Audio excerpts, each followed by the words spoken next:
Versets 1 à 17 Le renouvellement de l'alliance. Ce morceau est tiré du document éloïste. Versets 1 à 7. L'homme est réinstallé comme roi de la nature, mais à des conditions nouvelles motivées par les circonstances. Dieu bénit Noé. Comparez Genèse 1.28-29. Verset 2. Vous serez craints. L'homme ayant désormais le droit de tuer les animaux pour s'en nourrir, verset 3, il devient pour eux un objet de crainte. Verset 3. Dieu autorise expressément l'alimentation animale, sans doute parce que la nourriture végétale ne répondait plus suffisamment aux besoins de l'homme. Mais Dieu ajoute à cette permission deux restrictions importantes qui doivent en prévenir les abus. L'homme ne doit pas manger avec la chair le sang des animaux, verset 3, et il ne doit pas verser le sang de son semblable, versets 5 à 6. Verset 4. Cette première défense avait un motif beaucoup plus élevé que celui de l'hygiène. Elle est motivée Lévitique 17.11 par le fait que le sang est le véhicule de la vie, ce qui ne permet pas de le rabaisser à un emploi alimentaire. Verset 5. La seconde défense est motivée au verset 6 par le fait que l'homme est créé à l'image de Dieu. Une pareille vie est sacrée, et cela, non seulement pour les autres hommes, mais pour les animaux eux-mêmes. Ce sont d'un côté les violences commises avant le déluge, voire le chant de Lémec, et de l'autre l'autorisation de tuer les animaux, qui motivent cette défense expresse. À cause de vos âmes, à cause de la dignité de la vie humaine qui est dans le sang. J'en demanderai compte à tout animal, sans doute par la main de l'homme, comparez les paroles suivantes. La loi ordonnait de tuer un animal qui avait causé la mort d'un homme, Exode 21.28. Verset 6. Par l'homme. Dieu institue par ces mots la répression sociale du crime. Jusqu'alors les violences déchaînées sur la terre, Genèse 6.5, n'avaient pas rencontré la barrière de la justice humaine et n'avaient pu être punies que sous la forme de la vengeance. Maintenant l'homme devient le délégué de la justice divine pour punir le meurtrier en versant son sang comme il a versé celui de son frère, Romains 13.4. C'est l'institution de la peine de mort en cas de meurtre et l'on ne comprend pas bien comment le motif allégué dans les mots, car Dieu a fait l'homme à son image, s'il était valable pour ce moment-là, ne le serait pas pour tous les temps. L'homme qui ôte la vie à son semblable avec délibération met la sienne en gage entre les mains de la société. L'institution de la peine capitale dans ce verset implique évidemment celle de l'État en général ou de l'organisation sociale en vue de certains actes collectifs. Verset 7. À ces conditions, la vie humaine pourra prospérer de nouveau sur la terre et la bénédiction du verset 1 se réaliser. Verset 8. Verset 8 à 11. Après avoir indiqué dans les versets précédents quelles seront les obligations de l'homme dans l'économie nouvelle, Dieu indique ce qu'il fera de son côté, et moi, verset 9. Et Dieu dit. Cette reprise fait ressortir la solennité particulière des paroles qui vont suivre. Verset 9. Ce verset et le suivant indiquent quels seront les participants de l'alliance, ce n'est pas seulement la famille qui est sortie de l'arche, mais toute l'humanité qui descendra d'elle et même tous les animaux. Mon alliance. Cette alliance est ici un engagement que Dieu prend librement de ne plus détruire l'humanité de la manière dont il venait de le faire. Ce qui lui imprime le caractère d'alliance, c'est le signe que Dieu donne de cet engagement. Verset 10. Depuis ceux qui sont sortis, jusqu'à. Cette parole correspond à la fin du verset précédent, ce ne sont pas seulement les animaux sortis de l'arche qui ont part à la bénédiction, mais encore tous ceux qui descendront d'eux. Si les animaux sont participants de l'alliance, c'est qu'il existe un lien de solidarité intime entre eux et l'humanité. De même qu'ils ont été anéantis à cause des péchés de l'homme, Genèse 6.7, de même ils auront part à la conservation promise et aux bénédictions nouvelles. Verset 12. Verset 12 à 17 Le signe de l'alliance. Et Dieu dit. Nouvelle reprise Dieu fait un pas de plus dans sa promesse de grâce. Voici le signe. À chaque alliance de Dieu avec son peuple correspond un signe extérieur.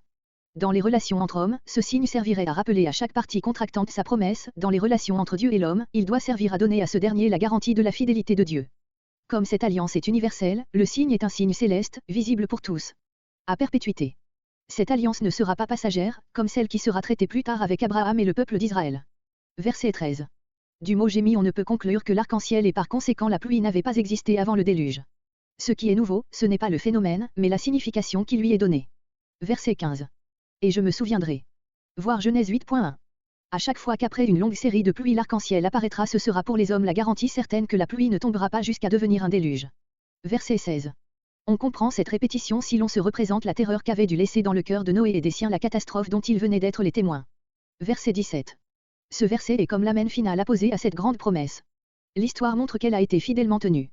Le phénomène de l'arc-en-ciel a tout naturellement sollicité l'imagination des peuples anciens. Les hindous y voyaient l'arc avec lequel le dieu Indre avait vaincu les démons soustracteurs de l'eau et des pluies du ciel. Chez les Grecs on le divinisa et il devint sous le nom d'Iris la messagère brillante et rapide des dieux. D'autres peuples le considéraient comme le pont lumineux jeté entre le ciel et la terre. Combien la signification que Dieu donne à ce phénomène naturel est plus sainte et plus belle que toutes celles que les hommes ont imaginées. Comparez Apocalypse 4.3 où l'arc-en-ciel environne le trône de Dieu comme symbole de la grâce. Conclusion sur le déluge. Nous avons à examiner les 4 points suivants, le récit du déluge, les traditions païennes sur ce fait, la réalité de la catastrophe et son extension. 1. Le récit du déluge. Comme nous l'avons fait remarquer dans les notes, l'histoire du déluge paraît être le résultat de la fusion des deux mêmes documents dont nous avons constaté déjà l'existence dans les chapitres précédents. Un grand nombre d'interprètes pensent que les récits des deux auteurs étaient assez différents l'un de l'autre. Voici quelles auraient été leurs conceptions respectives. Éloïste.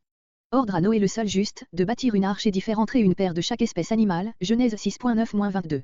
Entrée dans l'arche et commencement du déluge, lancissant de la vie de Noé, bonde des cieux et source de l'abîme, Genèse 7.6-11, Genèse 7.13-16.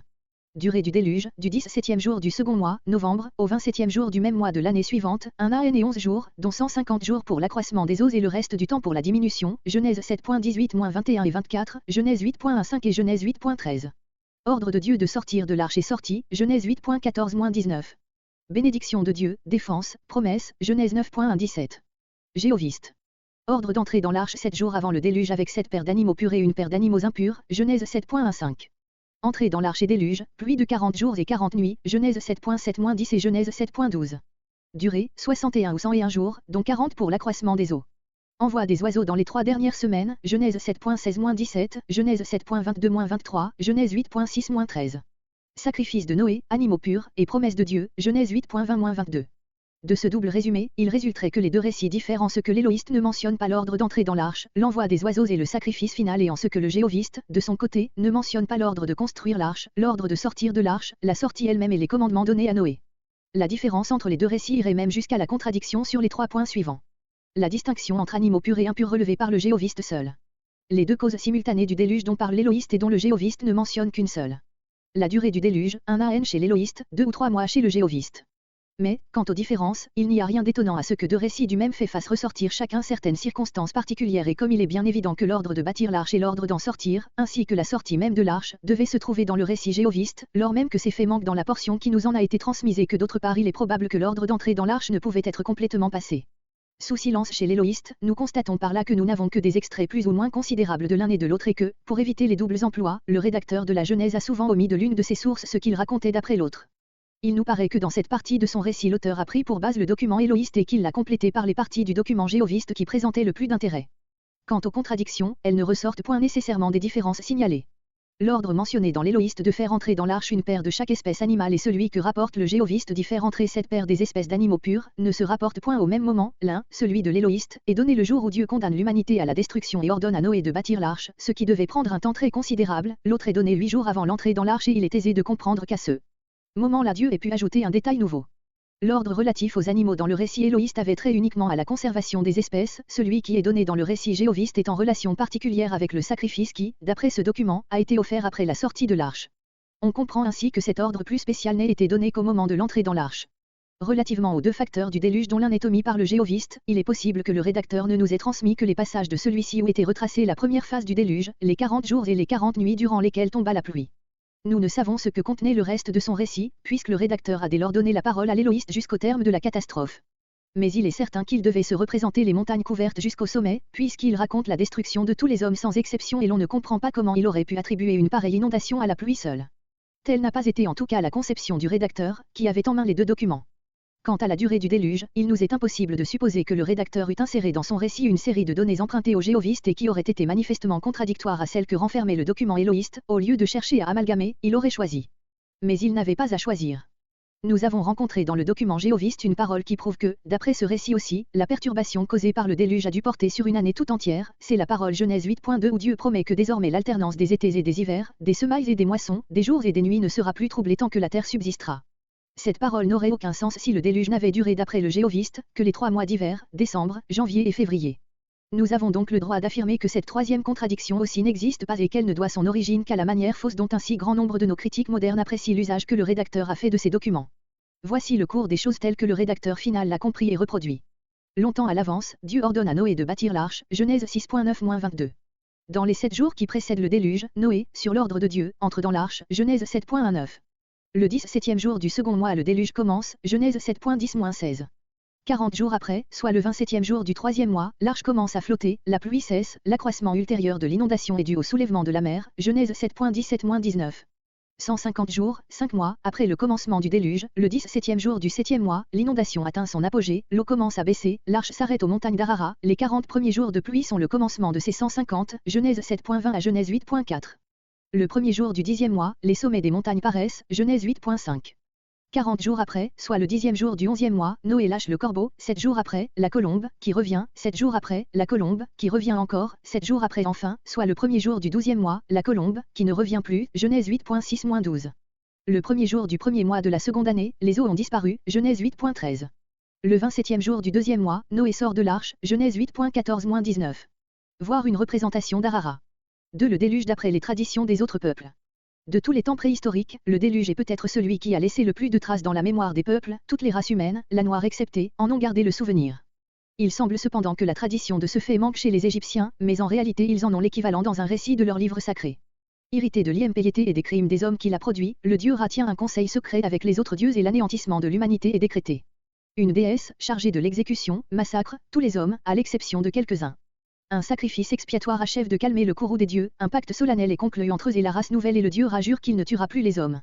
L'inondation bienfaisante du Nil est le signe que la colère des dieux est apaisée. Cette tradition présente assez de traits communs avec le récit biblique du déluge pour que nous puissions la rapporter au même événement. Seulement le moyen de la destruction diffère parce que pour l'Égypte les inondations sont une condition de prospérité et non un élément destructeur. Parmi les peuples européens, c'est chez les Grecs qu'on rencontre les souvenirs les plus précis du déluge. Chaque peuplade de la Grèce le racontait à sa manière et il est probable qu'à la légende primitive s'étaient mêlés des souvenirs de grandes inondations partielles. Le plus connu de ces récits est celui du déluge de Deucalion. Deucalion, fils de Prométhée, construit, à l'instigation de ce dernier, un coffre dans lequel il se réfugie avec sa femme Pyrrha pour échapper à un déluge envoyé par Zeus à cause des crimes des hommes de l'âge de bronze.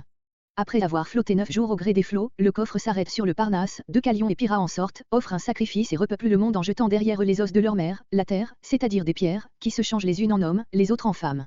On retrouve des souvenirs lointains du déluge jusque chez les Celtes du pays de Galles, chez les Scandinaves et les Lituaniens. Ce qui est plus étonnant encore, c'est la présence de cette tradition chez les peuples de l'Amérique. La légende mexicaine en particulier, fixée par l'écriture et par la peinture avant l'arrivée des Européens dans le Nouveau Monde, présente des rapports frappants avec le récit biblique.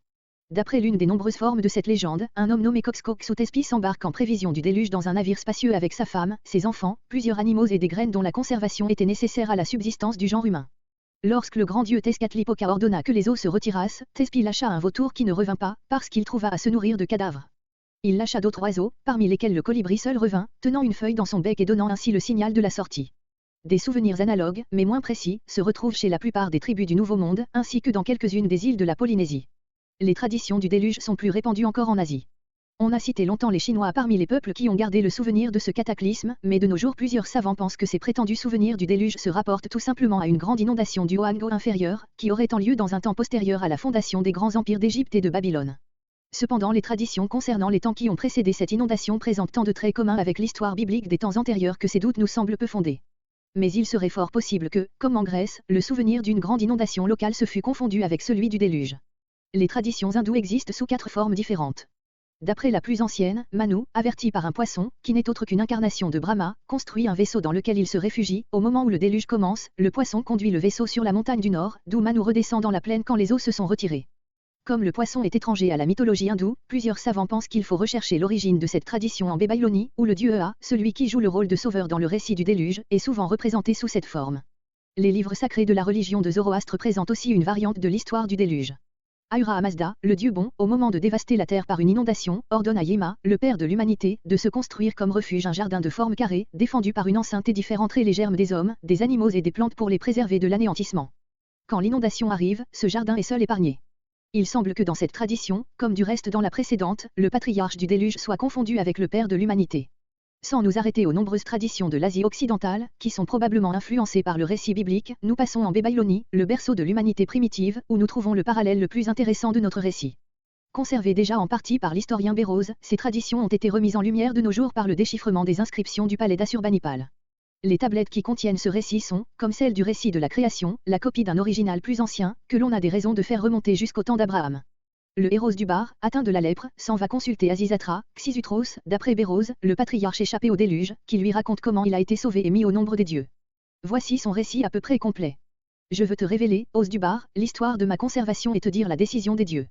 La ville de Shuripak, une ville que tu connais, est située sur l'Euphrate, elle était antique et en elle on n'honorait pas les dieux. Moi seul j'étais leur serviteur, ô grand Dieu. Les dieux tinrent conseil sur l'appel d'Anu. Un déluge fut proposé par Bel et approuvé par Nabu, Nergal et Odar. Et le dieu Ea, le Seigneur immuable, me répéta leur commandement dans un songe. J'écoutai l'arrêt du destin qu'il annonçait et il me dit. Homme de Shuripak, fils d'Ubaratutu, fais-toi un vaisseau et achève-le vite. Par un déluge, je détruirai la semence et la vie. Fais donc monter dans le vaisseau la semence de tout ce qui a vie. Le vaisseau que tu construiras, 600 coudées seront la mesure de sa longueur et 60 coudées le montant de sa largeur et de sa hauteur. Lance-le aussi sur l'océan et couvre-le d'un toit. Je compris et je dis à Ea, mon Seigneur, le vaisseau que tu me commandes de construire ainsi, quand je le ferai, jeunes et vieux se riront de moi. Ea ouvrit sa bouche et parla, il dit à moi, son serviteur. S'il se rit de toi, tu leur diras, sera puni celui qui m'a injurié, car la protection des dieux existe sur moi, comme des cavernes, j'exercerai mon jugement sur ce qui est en haut et ce qui est en bas. Ferme le vaisseau. Au moment venu que je te ferai connaître, entre dedans et amène à toi la porte du navire. À l'intérieur, ton grain, tes meubles, tes provisions, tes richesses, tes serviteurs mâles et femelles et les jeunes gens, le bétail des champs et les animaux sauvages des campagnes que je rassemblerai et que je t'enverrai, seront gardés derrière ta porte. Au 5e jour, ses 2 flancs étaient élevés. Je plaçai son toit et je le couvris. Je naviguai dedans au 6e jour, je divisai ses étages au 7e, je divisai les compartiments intérieurs au 8e. Je bouchai les fentes par où l'eau entrait dedans, je visitai les fissures et j'ajoutai ce qui manquait. Je versai sur l'extérieur 3 fois 3600 mesures de bitume et 3 fois 3600 mesures de bitume à l'intérieur. 3 fois 3600 hommes portefaix apportèrent sur leurs têtes les caisses de provisions. Je gardai 3600 caisses pour la nourriture de ma famille et les mariniers se partagèrent 2 fois 3600 caisses. Pour l'approvisionnement, je fis tuer des buffles, j'instituai des distributions pour chaque jour. En prévision des besoins de boissons, je rassemblai des tonneaux et du vin en quantité comme les eaux d'un fleuve et des provisions en quantité pareille à la poussière de la terre. Ce chargement remplit les 2/3 du navire. Tout ce que je possédais, je le réunis, tout ce que je possédais d'argent, je le réunis, tout ce que je possédais d'or, je le réunis, tout ce que je possédais de semences de vie de toute nature, je le réunis. Je fis tout monter dans le vaisseau, mes serviteurs mâles et femelles, le bétail des champs, les animaux sauvages des campagnes et les fils du peuple, je les fis tous monter. Représentation du déluge babylonien. Shamash, le soleil, fit le moment déterminé et il l'annonça en ces termes, au soir je ferai pleuvoir abondamment du ciel, entre dans le vaisseau et ferme ta porte. Le moment fixé était arrivé qu'il annonçait en ces termes, au soir je ferai pleuvoir abondamment du ciel. Quand j'arrivai au soir de ce jour, du jour où je devais me tenir sur mes gardes, j'eus peur, j'entrai dans le vaisseau et je fermai ma porte. En fermant le vaisseau, à Bouzour-Chadirabi, le pilote, je confiai cette demeure avec tout ce qu'elle comportait. Mouchéri Namari s'éleva des fondements du ciel en un nuage noir, Ramantonnait au milieu de ce nuage et Nabou et Charou marchaient devant, ils marchaient dévastant la montagne et la plaine, Nergal le puissant traîna après lui les châtiments, Eudar s'avança en renversant devant lui, les archanges de l'abîme apportèrent la destruction, dans leurs épouvantements ils agitèrent la terre. L'inondation de Raman se gonfla jusqu'au ciel et la terre, devenue sans éclat, fut changée en désert. Ils détruisirent les êtres vivants de la surface de la terre. Le terrible déluge sur les hommes se gonfla jusqu'au ciel. Le frère ne vit plus son frère, les hommes ne se reconnurent plus. Dans le ciel les dieux prirent peur de la trombe et cherchèrent un refuge, ils montèrent jusqu'au ciel d'Anu. Les dieux étaient étendus immobiles, serrés les uns contre les autres comme des chiens. Ishtar parla comme un petit enfant, la grande déesse prononça son discours. Voici que l'humanité est retournée en limon et c'est le malheur que j'ai annoncé en présence des dieux. Je suis la mer qui a enfanté les hommes et comme la race des poissons les voilà qui remplissent la mer, et les dieux à cause de ce que font les archanges de l'abîme sont pleurants avec moi. Les dieux sur leur siège étaient assis en larmes et ils tenaient les lèvres fermées méditant les choses futures. 6 jours et autant de nuits se passèrent le vent, la trombe et la pluie diluvienne étaient dans toute leur force. À l'approche du 7e jour, la pluie diluvienne s'affaiblit, la trombe terrible, qui avait assailli à la façon d'un tremblement de terre, se calma. La mer tendit à se dessécher et le vent et la trombe prirent fin. Je regardai la mer en observant attentivement. Et toute l'humanité était retournée en limon, comme des algues, les cadavres flottaient. J'ouvris la fenêtre et la lumière vint frapper ma face. Je fus saisi de tristesse, je m'assis et je pleurai, et mes larmes vinrent sur ma face. Je regardai les régions qui bornaient la mer, vers les 12 points de l'horizon, pas de continent. Le vaisseau fut porté au-dessus du pays de Nizir. La montagne de Nizir arrêta le vaisseau et ne lui permit pas de passer par-dessus. Un jour et un second jour la montagne de Nizir arrêta le vaisseau et ne lui permit pas de passer par-dessus, le 3e et le 4e jour, la montagne de Nizir arrêta le vaisseau et ne lui permit pas de passer par-dessus, le 5e et le 6e jour, la montagne de Nizir arrêta le vaisseau et ne lui permit pas de passer par-dessus. À l'approche du 7e jour, je fis sortir et lâcher une colombe. La colombe alla, tourna et ne trouva pas d'endroit où se poser et elle revint. Je fis sortir et je lâchai une hirondelle. L'hirondelle alla, tourna et ne trouva pas d'endroit où se poser et elle revint. Je fis sortir et je lâchai un corbeau. Le corbeau alla et vit les charognes sur les eaux, il mangea, se posa, tourna et ne revint pas.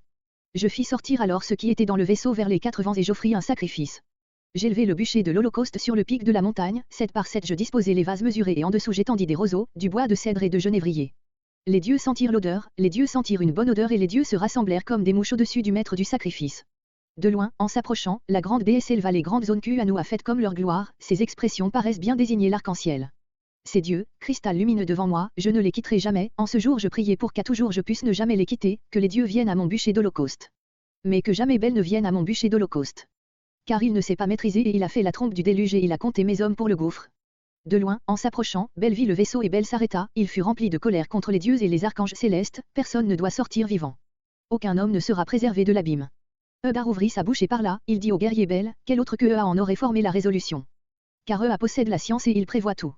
Ea ouvrit sa bouche et parla, il dit au guerrier Bel, ô toi, héros des dieux, guerrier, comme tu ne t'es pas maîtrisé, tu as fait la trompe du déluge. Laisse le pécheur porter le poids de son péché, le blasphémateur le poids de son blasphème. Complais-toi dans ce bon plaisir et jamais il ne sera enfreint, la foi jamais n'en sera violée. Au lieu que tu fasses un nouveau déluge, que les lions surviennent et qu'ils réduisent le nombre des hommes, au lieu que tu fasses un nouveau déluge, que les hyènes surviennent et qu'elles réduisent le nombre des hommes, au lieu que tu fasses un nouveau déluge, qu'il y ait famine et que la terre soit dévastée, au lieu que tu fasses un nouveau déluge, que Dibara, le dieu des épidémies, survienne et que les hommes soient moissonnés. Je n'ai pas révélé la décision des grands dieux, c'est Azizatra qui a interprété un songe et compris ce que les dieux avaient décidé. Alors, quand sa résolution fut arrêtée, Bel entra dans le vaisseau, il prit ma main et me fit lever. Il fit lever aussi ma femme et la fit se placer à mon côté. Il tourna autour de nous et s'arrêta fixe, il s'approcha de notre groupe. Jusqu'à présent Azizatra a fait partie de l'humanité périssable, mais voici que Azizatra et sa femme vont être enlevés pour vivre comme les dieux et Azizatra résidera au loin, à l'embouchure des fleuves. Ils m'emportèrent. Et m'établirent dans un lieu reculé, à l'embouchure des fleuves. Ce morceau est reproduit textuellement d'après la traduction de Lenormand. Les nombreux traits de ressemblance entre ces traditions et le récit biblique nous permettent d'affirmer que tous ces souvenirs doivent provenir d'un cataclysme qui a anéanti l'humanité au moment où elle était encore réunie dans les plaines de la Babylonie. Les peuples divers, en se dispersant, ont emporté avec eux la tradition de ce fait, et, oubliant leur patrie primitive, ils l'ont placée dans le pays où ils se sont fixés et ont donné peu à peu au récit primitif une couleur locale, caractère bienfaisant de l'inondation en Égypte, pierre en Thessalie, vautour au Mexique, etc. Mais des modifications plus considérables encore proviennent de l'oubli de Dieu et de la loi morale. C'est ce que nous constatons en particulier dans le récit babylonien, le plus rapproché de la narration biblique au point de vue des circonstances extérieures, mais qui en diffère complètement au point de vue religieux et moral. Tandis que le récit biblique est tout imprégné du sentiment de la grandeur et de la justice du Dieu unique, le polythéisme le plus complet domine le récit babylonien et les dieux y sont traités avec fort peu de respect. Avant d'agir ils doivent commencer par s'entendre, puis il y a parmi eux un traître qui divulgue leurs desseins et sauve Azizatra à leur insu. Après avoir déchaîné les éléments, ils sont impuissants à les réprimer et fuient devant eux de ciel en ciel, pour se blottir enfin tremblant de peur et serrés les uns contre les autres comme des chiens dans l'espace le plus élevé. Quand Azizatra offre un sacrifice au Dieu, il en exclut Bel. Ce dernier s'irrite quand il voit que tous les hommes ne sont pas morts et c'est à grand-peine qu'Ea l'apaise. Très caractéristique, Bel et Ea se partagent les attributs de la justice et de la bonté qui, dans le récit biblique, appartiennent au Dieu unique. La supériorité du récit biblique apparaît aussi dans son caractère unique de sainteté et d'objectivité.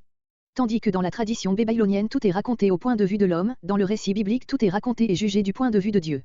De là, dans cette dernière narration, l'absence d'une quantité de détails extérieurs, tandis que tout ce qui concerne le caractère moral du fait est rapporté avec le plus grand soin. Dans ces circonstances, le rapport entre les deux récits n'est pas douteux. Si, comme nous croyons l'avoir démontré plus haut, le monothéisme est antérieur au polythéisme et si la loi morale fait partie de la dotation primitive de l'humanité, la tradition qui est à la base du récit biblique est la tradition authentique et primitive du fait. Emportée de Chaldée par Abraham avant d'avoir subi des déformations et elle s'est conservée intacte dans le milieu où Dieu a continué à se révéler, tandis que partout ailleurs elle s'est défigurée sous l'influence du polythéisme et de la dégradation morale. 3. La réalité du déluge. Les souvenirs des peuples païens que nous venons de retracer sommairement doivent remonter à une source commune, cette source ne peut être que le grand fait que l'Écriture vient de nous retracer d'après la tradition israélite avec une supériorité incontestable. Cette narration scripturaire porte d'ailleurs en elle une empreinte de grandeur et de sainteté qui ne permet pas de n'y voir qu'une fiction ou une légende due à l'imagination humaine. Si l'on examine les chiffres mentionnés dans ce récit, on n'y trouve pas la moindre trace d'une intention systématique. Le seul trait qui pourrait faire exception est la durée à peu près exacte d'une année attribuée au déluge. Or cette durée est peut-être en relation avec le bouleversement qui a produit ce cataclysme et qui a pu être de nature cosmique. Il est évident que des deux causes auxquelles il est attribué, la plus puissante a dû être le soulèvement des eaux de la mer. Or ne peut-on pas envisager comme probable que ce soulèvement extraordinaire a été dû à une cause infiniment plus considérable, mais pourtant analogue à celle qui, toutes les 24 heures, déplace une si grande partie des eaux de l'océan. Tous les géologues admettent aujourd'hui que la Terre a été, une fois, peut-être plusieurs, recouverte en partie d'un linceul de glace. Comment expliquer ce phénomène? C'est encore une énigme pour les savants et cependant ils n'hésitent pas à admettre le fait. Pourquoi ne pas en agir de même à l'égard de celui du déluge, qu'atteste un si grand nombre de traditions chez les peuples les plus divers? 4. Extension du déluge. La pensée du rédacteur de notre récit ne paraît pas douteuse, il se représente la Terre entière couverte d'eau, à une hauteur qui dépasse celle des plus hautes montagnes du globe et la totalité des êtres vivants, hommes et animaux, exterminés. Il était difficile que la tradition qui lui était parvenue et qui datait de Noé et de ses fils pût avoir un autre sens, car que savaient-ils du déluge? Ce qu'ils avaient vu de leurs yeux, le pays tout entier, avec ses montagnes les plus élevées couvertes d'eau, puis ce qu'ils avaient entendu de la bouche de Dieu, que l'humanité tout entière devait périr avec l'animalité qui l'entourait. Noé et ses fils devaient naturellement conclure de deux faits réunis à l'universalité du déluge. Mais il nous est impossible de ne pas nous demander si les animaux qui vivent aux extrémités d'autres continents et dont on trouve des restes fossiles antérieurs à l'homme lui-même, sont venus de si loin, les ours blancs des contrées du pôle, les kangourous de l'Australie, les zèbres du midi de l'Afrique, une paire de chaque espèce, pour entrer dans l'arche au jour marqué. Nous serions donc disposés à admettre que le déluge n'a envahi que la portion de la terre déjà occupée par l'humanité. Cela suffisait pleinement au but que Dieu se proposait dans ce châtiment. On peut donc supposer que le théâtre de la catastrophe a été la Mésopotamie avec les pays environnants et l'on comprend ainsi que le soulèvement des eaux de l'océan Indien ait poussé l'arche vers le nord jusque sur les plateaux de l'Arménie. On pourrait dire sans doute que la cause cosmique que nous réclamons pour ce cataclysme implique un effet plus général, mais nous ne croyons pas pouvoir raisonner sur des quantités totalement inconnues et nous rappelons seulement que l'époque glaciaire, qui doit avoir eu une cause générale non moins considérable, ne s'est étendue qu'à certaines parties de notre globe. Quoi qu'il en soit, nous rappelons encore que le fait essentiel n'est pas l'universalité de l'inondation, mais la destruction totale du genre humain. C'est ce second fait que Dieu avait annoncé à Noé et qui est par conséquent l'objet de la révélation. L'idée d'une inondation universelle, qui a passé dans la tradition des descendants de Noé, est un corollaire que ce dernier, ignorant comme il l'était de l'étendue du globe, a pu tirer tout naturellement de la communication divine d'une part et de l'autre du spectacle qui s'est présenté à ses regards lorsque l'arche s'est arrêtée. Verset 18. Cette partie comprend 4 morceaux. Une prophétie de Noé sur ses descendants, Genèse 9.18-29. La liste des peuples descendus de Noé, chapitre 10. L'histoire de la tour de Babel et de la dispersion des peuples, Genèse 11.19. La généalogie des Sémites, faisant transition à l'histoire d'Abraham, Genèse 11.10-32. Versets 18 à 29 prophétie de Noé sur ses descendants. Ce trait, le seul qui soit rapporté des 3 siècles et demi durant lesquels Noé a survécu au déluge, fait la transition entre l'histoire de ce cataclysme et celle de l'extension de l'humanité. La prophétie est motivée par une scène de famille qui donne à chacun des 3 frères l'occasion de manifester son caractère. Versets 18 à 24 occasion de la prophétie. Verset 18. Ce verset introduit les personnages qui joueront un rôle dans cette scène. Si Canaan est expressément mentionné comme fils de Tchem, c'est parce que, dans la malédiction qui suivra, il sera nommé à la place de son père. Verset 19. Les habitants de toute la terre. L'auteur entend donc bien que toute l'ancienne humanité, à l'exception de Noé et de ses fils, avait péri. Ces 2 versets sont à la fois à la clôture de l'histoire du déluge et l'introduction du morceau suivant. Verset 20. D'autres ont traduit, Noé commença à cultiver la terre et planta de la vigne. Notre traduction nous paraît rendre mieux le texte original. Commença à planter de la vigne. La géographie botanique constate que l'Arménie a été la patrie primitive de la vigne. Chez les païens, cette invention, comme toutes les autres, est attribuée à un dieu, Bacchus chez les Grecs, Osiris chez les Égyptiens. Verset 21. Fut ivre. Noé est sans doute excusable, puisqu'il ne connaissait pas encore l'effet du vin, il n'en reste pas moins vrai qu'il y a là une chute que l'Écriture ne cache pas plus qu'elle ne déguise celle des autres hommes de Dieu. On est frappé du contraste entre cet esprit de vérité et l'apothéose de Azizatra, le héros du déluge dans les récits chaldéens. Verset 22. Père de Canaan. Pourquoi cette insistance à répéter que Tchem était le père de Canaan? Plusieurs commentateurs, se conformant à une ancienne tradition juive, ont supposé que c'était Canaan qui avait vu le premier la nudité de Noé, il l'aurait rapporté à Tchem, qui, à son tour, serait allé le dire à ses frères. Voir sur cette question au verset 25. Le rapporta. Dans un sentiment de méprise et de moquerie. Verset 23. Sem avec Japh. D'après cette forme, c'est Sem qui a pris l'initiative. Le manteau, vêtement de dessus servant de couverture pour la nuit, Exode 22.6, Deutéronome 24.13. Celui dont leur père se couvrait ordinairement. Verset 24. Son plus jeune fils. L'ordre dans lequel les fils de Noé sont ordinairement indiqués est Sem, Tchem et Japh, Genèse 5.32, Genèse 6.10, Genèse 9.18, Genèse 10.1. Il semble donc d'après ces passages que Japh et non Tchem, soit le cadet. Quelques interprètes qui comprennent la chose ainsi ont essayé de prendre le mot caton, petit, dans le sens de petit-fils et l'ont appliqué à Canaan. Mais caton n'a jamais ce sens. D'autres, maintenant le sens de cadet, y voient l'idée de cadet par rapport seulement à Sem, qui joue le rôle principal dans le verset 23. Mais il est plus naturel d'admettre que la série Sem, Tchem et Japh n'est pas chronologique et que, si Tchem a été placé entre Sem et Japh, c'est parce que, dès les temps les plus anciens, les Israélites ont eu comme voisins les plus rapprochés des Chamites. Reste la question de savoir lequel était l'aîné, de Sem ou de Japh. Cela dépend de l'interprétation de Genèse 10.21. Ce passage peut être traduit, Sem, frère de Japh l'aîné, ou Sem, frère allié de Japh. En faveur de la première interprétation, on cite l'ordre des 3 généalogies du chapitre 10, Japh, Tchem et Sem. Mais, comme nous avons fait remarquer déjà, la généalogie de la race élue se trouve toujours la dernière dans la Genèse, de sorte qu'on ne peut pas regarder cet ordre comme chronologique. Du reste, la construction que nous combattons ici n'est pas conforme à l'usage de la langue hébraïque. La seconde interprétation nous paraît préférable. En effet, le but de cette remarque nous semble être d'éviter qu'on ne s'imagine en lisant ce chapitre 10 que Sem, étant le dernier en liste, était le cadet. La série réelle des fils de Noé est donc selon nous, Sem, Japh et Tchem. Verset 25. Versets 25 à 27 la prophétie de Noé. Noé, animé de l'esprit prophétique, voit dans les dispositions actuelles de chacun de ses 3 fils les traits caractéristiques des 3 races qui sortiront d'eux. C'est pourquoi il peut prononcer ces 3 sentences d'une portée générale. L'Écriture est d'accord avec la science pour reconnaître en plein la loi de l'hérédité, mais sans porter atteinte au fait de la liberté, car les descendants ne sont responsables de la disposition transmise que dans la mesure où ils la sanctionnent en y acquissant volontairement. C'est évidemment le sentiment d'indignation contre Tchem et Canaan qui domine dans le cœur de Noé, il y donne cours dans les premiers mots et il y revient après chacune des 2 promesses suivantes adressées à ses fils aînés. Maudit soit Canaan. Cette malédiction de Canaan au lieu de Tchem a fait supposer à plusieurs interprètes que ce récit n'était qu'un mythe destiné à justifier après coup la destruction du peuple cananéen par les Israélites. Mais dans ce cas-là, on ne comprendrait pas qu'aucune part ne soit attribuée à Canaan dans la faute commise et qu'elle soit mise tout entière à la charge de Tchem. Et comment Japh serait-il désigné avec Sem comme l'instrument du jugement divin sur Canaan? Aucun peuple japhétique n'a coopéré à la destruction des Cananéens par Israël. La malédiction de Canaan n'a donc pas l'intention qu'on lui attribue en y voyant un mythe fait après coup. D'autres ont supposé que si c'était sur Canaan que portait la malédiction, c'était parce qu'il était le fils cadet de Tchem et que celui-ci, fils cadet de Noé, devait être puni dans la personne du cadet de ses fils. Nous constaterons sans doute souvent l'exactitude avec laquelle la punition divine est appropriée à la faute, voire l'histoire de Jacob, mais cette rétribution ne s'attache pourtant qu'aux coupables. Nous sommes ainsi amenés à une ou l'autre de ces suppositions, ou bien Canaan avait pris à la faute de son père une part qui n'est pas indiquée dans le récit, ou bien Noé savait que les défauts inhérents au caractère de Tchem et de ses fils atteignaient leur point culminant chez le plus jeune de ceux-ci. Le serviteur des serviteurs, le dernier des serviteurs. Verset 26. Au lieu de bénir Sem directement, Noé bénit l'Éternel qui le bénira. Dieu de Sem. Noé a le sentiment que, dans ce moment déjà, Sem est vis-à-vis de l'Éternel dans une relation particulière. C'est à la famille de ce patriarche que Dieu continuera à se révéler et c'est en elle que son culte se perpétuera, même quand l'idolâtrie aura envahi le monde, c'est d'elle que sortira le peuple dont il sera le Dieu. Les mots suivants, et que Canaan soit son serviteur, sont comme une espèce de refrain qui revient encore une fois tel quel après la bénédiction de Japh. On pourrait traduire aussi leur serviteur, ce qui signifierait serviteur de Tchem et de Japheth, mais non de Sem pris au sens collectif, c'est-à-dire des Sémites, comme on l'a entendu souvent. Verset 27. Que Dieu donne de l'espace. Ces mots ne sont autre chose que la périphrase du nom de Japh, dont le sens est « qu'il étende ». Le chapitre 10 nous montrera comment cette bénédiction s'est réalisée par l'immense extension qu'a prise sur le globe la postérité de Japh. Remarquons le mot Dieu, Elohim, employé ici, tandis que pour Sem l'auteur employait le mot Jéhovah.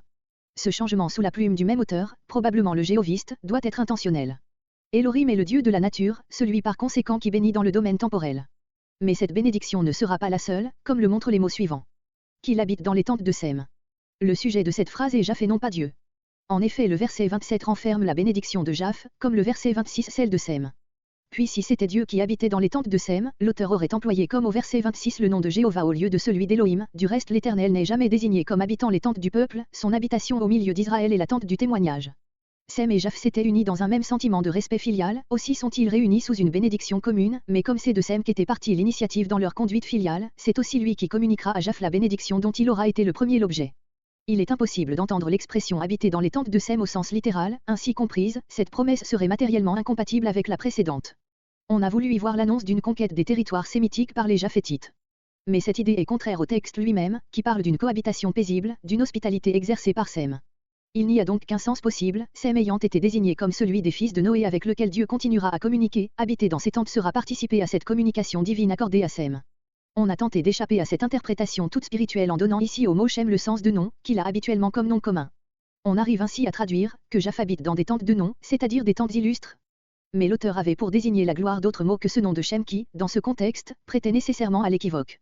Il est impossible d'ailleurs de trouver dans toute l'écriture une locution pareille. Que Canaan soit son serviteur. Nous avons observé déjà que ces mots empêchent d'appliquer la menace faite à Canaan au peuple cananéen spécialement, car ils n'ont jamais eu affaire avec les Japhétites avant la prise de Tyr par Alexandre et les guerres des Romains contre les Carthaginois. Il faut donc rapporter cette menace à l'absence de développement des races chamitiques par rapport aux races sémitiques et japhétiques et à la suprématie de ces dernières. On pourrait nous objecter sans doute la grandeur de l'Égypte et de la Phénicie. Mais ces peuples mêmes ont fini par céder à la puissance des deux autres races et l'état actuel des tribus chamitiques qui, comme nous le verrons au chapitre 10, se sont surtout étendues en Afrique, ne justifie que trop clairement la parole prophétique de Noé. Si l'on cherche dans l'histoire la réalisation de ces vastes intuitions prophétiques, on la trouvera donc. Dans le fait que c'est dans la famille de Sem que s'est conservée la vraie religion. Dans l'immense révolution spirituelle par laquelle les peuples européens ou japhétiques ont été incorporés au règne de Dieu, sortis de la famille de Sem. Dans le caractère primitif des races chamitiques par rapport aux peuples sortis des deux autres races. Il suffit de cet exposé pour prouver que ce n'est point ici une parole soi-disant prophétique composée après les événements auxquels elle se rapporte, mais une véritable et grandiose prophétie embrassant la totalité de l'histoire de l'humanité.